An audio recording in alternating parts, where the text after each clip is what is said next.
Iran, যুক্তরাষ্ট্র ও ইসরায়েলের মধ্যে ৪০ দিনের সংঘর্ষের পর একটি গুরুত্বপূর্ণ বিষয় পরিষ্কার হয়েছে। সেটি হল ইরানের সবচেয়ে বড় শক্তি হয়তো তার পারমাণবিক সক্ষমতা নয়, বরং কৌশলগতভাবে গুরুত্বপূর্ণ হরমুজ প্রণালীতে জাহাজ চলাচল ব্যাহত করার ক্ষমতা।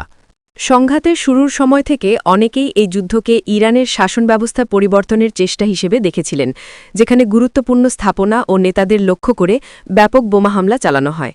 এর জবাবে ইরান ও যুক্তরাষ্ট্রের উপসাগরীয় মিত্রদের লক্ষ্য করে ক্ষেপণাস্ত্র ও ড্রোন হামলা চালায়। তবে সংঘাত বাড়তে থাকলে ইরান তাদের কৌশল বদলে ফেলে। তারা হরমুজ প্রণালীতে জাহাজ চলাচলে বাধা দেওয়ার দিকে মনোযোগ দেয়। হরমুজ প্রণালী হল একটি অত্যন্ত গুরুত্বপূর্ণ সংকীর্ণ জলপথ, যা পারস্য উপসাগরকে ওমান উপসাগর ও আরব সাগরের সঙ্গে যুক্ত করে। বিশ্বের বড় একটি অংশের তেল ও গ্যাস এই পথ দিয়েই আন্তর্জাতিক বাজারে যায়। তাই এই প্রণালীর উপর দিয়ে জাহাজ চলাচল বাধাপ্রাপ্ত হলে বিশ্ব অর্থনীতি ও রাজনীতিতে বড় প্রভাব পড়ে।